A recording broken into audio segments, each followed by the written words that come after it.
In IFR flying, things don't always work out quite the way you planned. It's not uncommon for ATC to need a little extra time or spacing to control the flow of traffic into an airport. Other times, you might just need to turn around and head the other direction as part of an instrument approach. These various situations often lead to the pilot needing to enter and fly a holding pattern. Before we get too deep, there are a few terms and procedures you'll need to learn. Let's start by breaking down the components of a holding pattern. The first thing you'll need in order to define a holding pattern is a holding fix. These will either be assigned by ATC or published on a chart. Once you have a holding fix, you can start defining its shape. A holding pattern has 4 legs. The first is the inbound leg. This is the segment of the hold that is flown towards the holding fix and is defined by the course to that fix. The next leg is the fix and turn. This is a 180-degree turn that establishes you outbound. Once you've completed that turn, you should be directly abeam the fix. This point is known as your abeam point. From there, you transition to the outbound leg. This segment of the hold is opposite of and parallel to the inbound leg. The final segment is the outbound end turn, which reestablishes you inbound. All right, now that we've defined the legs of a holding pattern, let's go over a few of the basics of holding. Standard holding patterns are flown with the turns to the right, so if ATC doesn't specify a direction, you can assume right-hand turns. Standard holds also have 1-minute leg lengths. We'll get into that in just a few minutes, but unless ATC or the chart assigns you a DME distance or a time other than 1 minute, you can assume your inbound leg should last 1 minute. There are speed limits in holding patterns, which vary with altitude. Above 14,000 feet, your limit is 265 knots.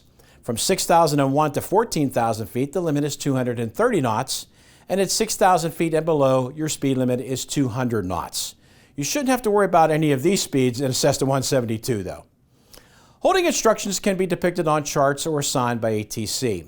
Published holds are a little easier to fly because their paths are depicted on charts, so you have some sort of conceptual drawing to follow. Many times, though, ATC will assign you a hold based on their requirements at the time. In that case, you'll need to be able to picture the hold in your mind, or you can draw it out yourself. Whenever ATC assigns you a hold, the clearance always comes in a standard format. They'll start with the relative position of the hold in relation to the fix, expressed in terms of the 8 cardinal compass points, like north or northeast. Then they will assign you the fix the hold is to be based around. Following that comes the radial, course, bearing, airway, or route they want you to use for the hold. If they need you to fly a leg length that aren't standard, they'll tell you either a DME distance or time for your legs. Also, if they want you using left turns, they'll specify that.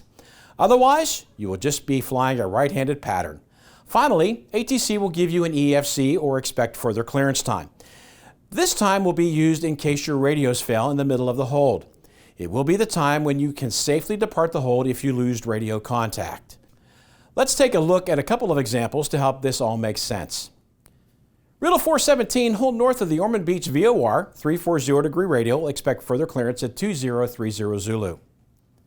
Riddle 417, hold north of Barbs on Victor 267, left turns, expect further clearance at 2030 Zulu.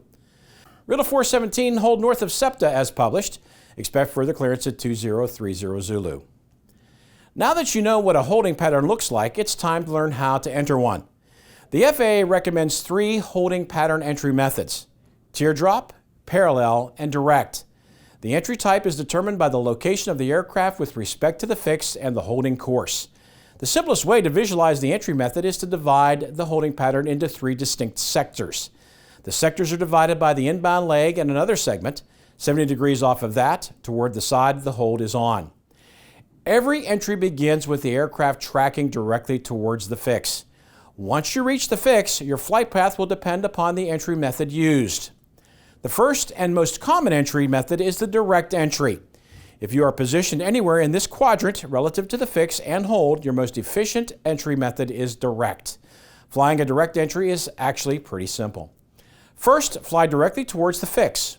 Once you cross the fix, make a turn in the direction of the hold to the outbound heading. If it's a standard hold, you'll turn right, and if it's non-standard, you'll turn left. Fly outbound for 1 minute, then turn inbound in the direction of the hold to join the holding course. The next entry method is the parallel entry. To fly it, fly directly towards the fix. Once you cross the fix, turn opposite the direction of the hold to the outbound heading. Fly outbound for 1 minute. Then, again, turn opposite the direction of the hold beyond 180 degrees to join the inbound course. And finally, we've got the teardrop entry. For this one, you'll need to calculate the teardrop heading. We calculate the teardrop heading by using an acronym LARS 30. Left add, right subtract. For left turns, add 30 degrees to the outbound heading. For right turns, subtract 30 degrees from the outbound heading. LARS 30. Once you've got that heading, you're ready to go. Fly directly towards the fix. And once you cross it, turn to the calculated teardrop heading. Fly outbound for 1 minute. Then turn in the direction of the hold to join the inbound course. Again, this turn will be beyond 180 degrees. Now that you know what each of the types of entries look like, you'll have to figure out which one to use. Once you're navigating directly toward the holding fix, take out your pencil. I'm not picky, doesn't need to be a number 2. Even a pen would work. Now, hold that writing utensil horizontally against the heading indicator. If you're making right turns in the holding, raise the right side of your pencil 20 degrees. See what's going on here? You just visualized the 3 segments we talked about earlier. The smaller 70-degree teardrop segment starts at the top of the heading indicator and goes down to the pencil on your right. The larger 110-degree parallel entry segment starts at the top and goes down the pencil on the left. Direct is everything below the pencil. Now just find out which segment your outbound radial for the holding pattern is in and fly that entry. If you're flying a hold with left turns, just raise the left side of the pencil. The smaller segment is still teardrop and the larger is still parallel. Let's take a look at a few examples to show you how all of these work in the real world. We will both draw out the hold on paper and use the pencil method with the HSI. Riddle 417, hold north of the Ormond Beach VOR on the 340 degree radial. Expect further clearance at 2030 Zulu. Starting on paper, let's draw out the holding pattern. Begin by drawing the fix. We were told to hold on to 340 degree radial, so draw a line. Starting at the fix and going northwest on a 340 degree heading. No direction was specified for the turn, so we'll use the standard right turn. Starting northwest of the fix on the 340 degree radial, approach the fix and make a right turn once passing the fix. Complete the shape of the hold. Next, we need to divide the area into 3 hold entry sectors. The first division line extends along the radial on the side opposite to the hold. To get the second division, start with a line perpendicular to the radial and then rotate it 20 degrees toward the other end of the hold. We now have our 3 entry sectors. With that, we need to determine the direction we'll approach the fix from. Assuming you're proceeding direct to the fix, take the reciprocal of the course to the station and get the radial from. Once you know the radial you'll approach from, look at which sector that radial falls within to know what type of entry would best suit this scenario. In this case, we're east-northeast of the fix, so we'll use a direct entry.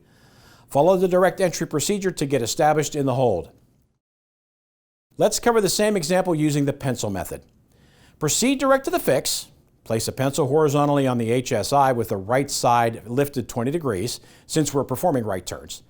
Find which sector the radial appears in, remembering where the sectors are positioned.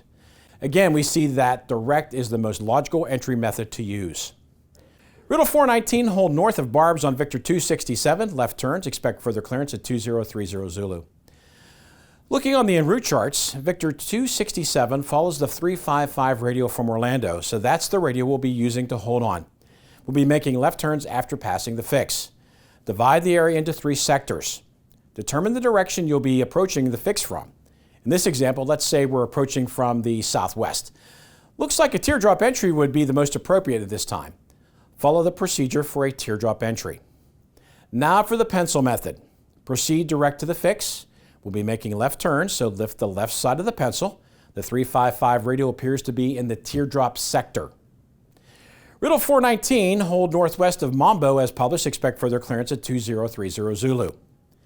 Looking again on the en route chart, Mambo is found on his 309 radial off of Orlando. It depicts left turns.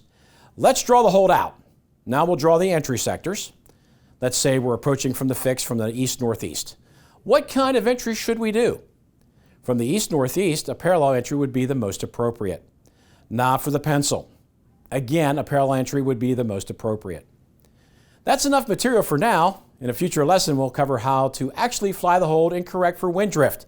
We'll also cover more advanced holding procedures such as holding using DME, holding at VOR intersections, or even holding using a localizer.